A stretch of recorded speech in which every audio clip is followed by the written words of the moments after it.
If you have a desire that you don't believe, then the desire doesn't feel good. But if you have a desire and you are not doubting it, you're not worried about it, you're not so focused upon what is right now that it keeps you from expecting it to change, then you're in such a good place.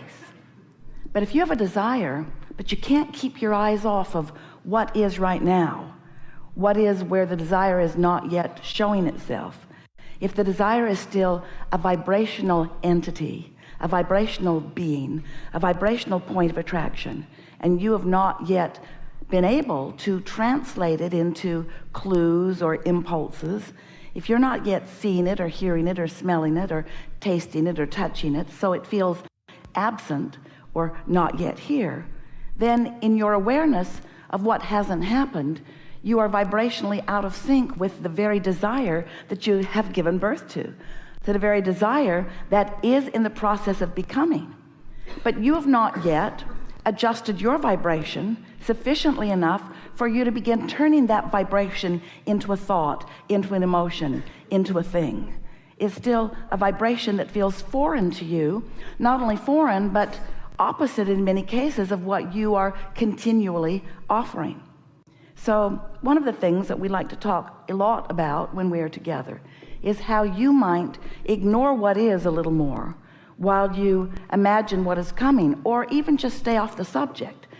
Just don't keep beating the drum of what you want.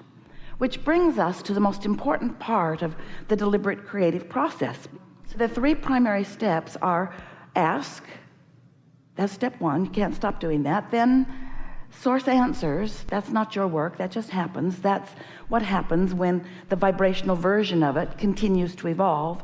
And then step three is you got to become a vibrational match to it. You've got to find some way to allow it. You must get in the receptive mode before you can begin translating the vibrational frequency of your desire into a reality. Jerry talked a lot about writing a book. And Esther and Jerry will write this book. In other words, she's beginning the process of it as she's getting impulses from him about it. And this book, such a good title, Turning Thoughts to Things. How is it that an idea turns to an impulse, turns to a rendezvous, turns to a manifestation? How do vibrational things become actualized? And you have to know that they are, because you look around your world and there is so much that is around you that you see. But that's what trips you up, because you are so accustomed to looking at what is, that when you are asking for something that isn't, your evaluation of it not yet being there causes you to emit a vibration that keeps it from being obvious to you. And we know how you like your actualized world. You like your manifested world.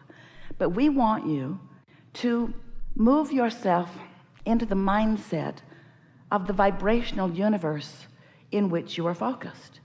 And if you can begin to accept yourself primarily as vibrational, where you are aware of the vibration that you are emitting, if you will care about your guidance system, your emotions, which indicate the vibration that you are emitting, and even more important, indicate the vibration that you are emitting with your thought right here, right now, in any moment in time, and the vibration of your source, the vibration of your inner being.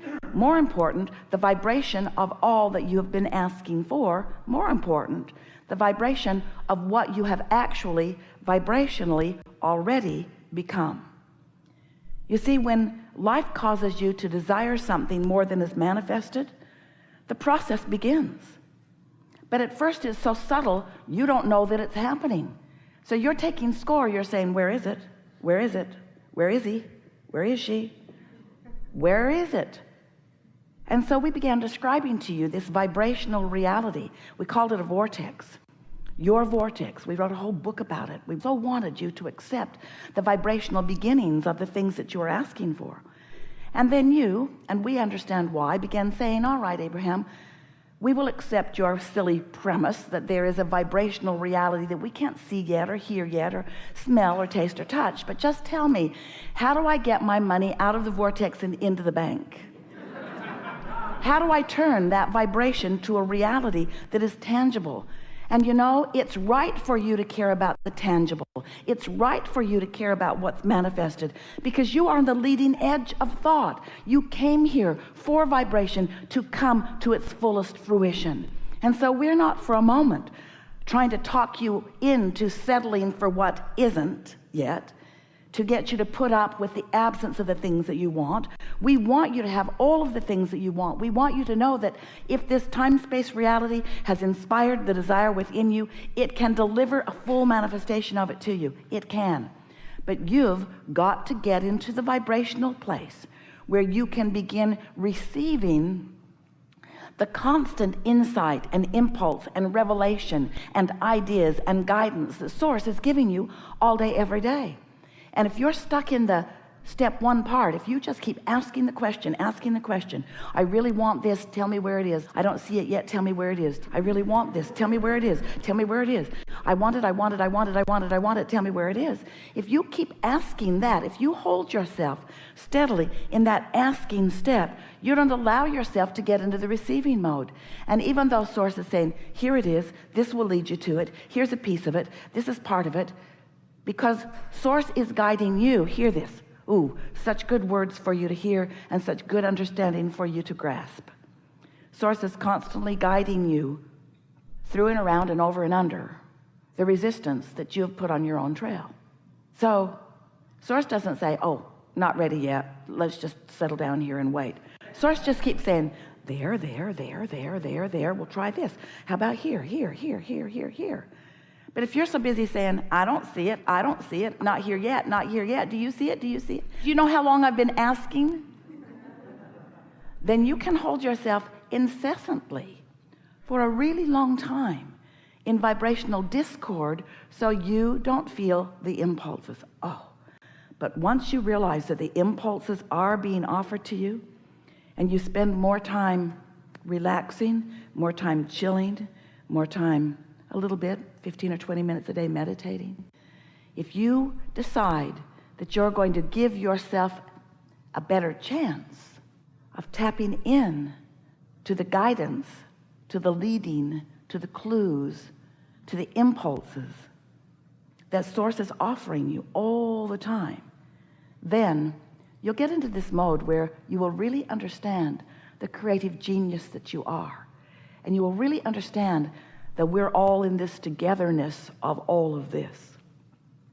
Because when you ask your inner being and all of us and all who you have ever known who have been physically focused, hear your request, take stock of where you are in relationship to it, and begin offering very specific guidance about the path of least resistance to help you to get from where you are to the fullness of what you are asking for. No judgment about how much stuff you've thrown on your path. No judgment about how much resistance you've been practicing. Just steady guidance to help you get over and under it and around it and through it. Because you're supposed to get what you want. You get to have the fullness of any idea that is born within you. That's the way it works here. So if there's anything that's not happening for you quickly, it's because you've got some thoughts that are contradicting it. You've got some thoughts that hold you in a frequency that keeps you from being aware of the ideas that are coming. Have you ever been driving and you just get an impulse to change lanes, and right after you do, you realize that something was about to happen that would have affected you, not maybe run you off the road, but it was just better that you changed lanes when you did, because your inner being has a broader view. Your inner being always knows where you are in proximity to everything else. And most importantly, your inner being always know where you stand in proximity to all the things that you're asking for. So we are eager to talk with you about anything that matters to you. There is nothing that is off limits here. You'll notice a perfect unfolding. Sometimes someone will ask a question and it will evoke a response, a co-creative dance that will help you to understand right where you are relative to something. A lot more is happening here than words. There is a vibration that is happening. because we know who you are, we know what you want, we know where you are. And so we'll be weaving in and out of everything that is important to you. There's an energetic thing happening here. And as you listen, as we focus together on the words that are spoken, a collective consciousness, both of your physical format and our non-physical format, converge in a way that will take thought beyond that which it has ever been before. So new insights will occur to you. It's our promise to you that today your vibration will shift in the direction of who you really are, and that from this moment forward things will be different for you because of this vibrational change that is taking place. But most important is for you to understand how it is that this vibrational frequency does change. What focus is required from you in order to maintain balance with who you really are. This isn't supposed to be work, and this is not a lecture on how to get it right. This is a conversation about who you are, the blessed beings that you are, the creative geniuses that you are, how you came into this physical time-space reality for the express purpose of being inspired to new ideas that you are supposed to live the full fruition of. There's not one thing that you have ever desired that should not be fully being experienced by you.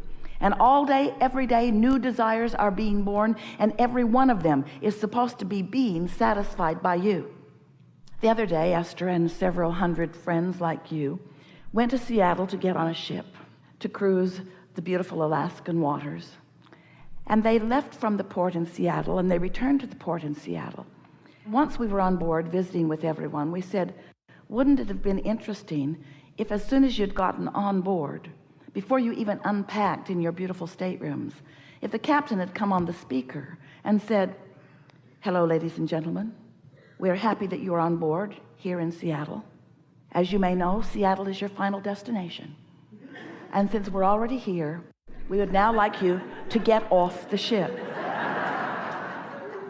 Your journey is now complete. And everyone would have protested, because no one got on just to get off. No one got on to complete the journey. Everyone got on to experience the journey. Everyone wanted the fun along the way. And that's how it is with you. So often you have a desire and you think you just want the fast track from where you are to the fulfillment of that desire, because you've decided that your life would be so much better once you are there. But that was not what you came into this about. You wanted the journey along the way. You wanted the insights along the way. You wanted the fun along the way. You wanted the feeling of expansion. You wanted the feeling of knowing. You wanted to fine-tune your ability to focus. You wanted to watch yourself dancing in concert with the entire universe. You wanted to know that as soon as you think it, that other thinkers are thinking with you. You wanted to feel the bigness of the thought, the momentum of the thought. You wanted to feel the fun of things evolving. You wanted to watch the cooperative components come into place. You wanted your hands in this clay. You wanted to mold this experience with your own creative hands. And so that's what we want to reactivate within you in these hours that we're together. We want you to return to the zest and expectation that you felt when you decided to come this time into this time-space reality, into this body, into this personality, into this being, into these opportunities, into this expanding you. You never get it done, and you cannot get it wrong, but you are supposed to be having way more fun than most anyone you know is having. You're supposed to be way more proud of yourself and others, way more exhilarated about the possibilities, and breathless about the cooperative universe that is here to help you toward anything that matters to you. So, what do you want to talk about? You've come with things. We're gonna have a wonderful day. All right, just relax and be easy. We know who you are. We know what you want. We know that some of you who didn't raise your hands will. And so trust that whatever's on your mind, we are going to talk about fully.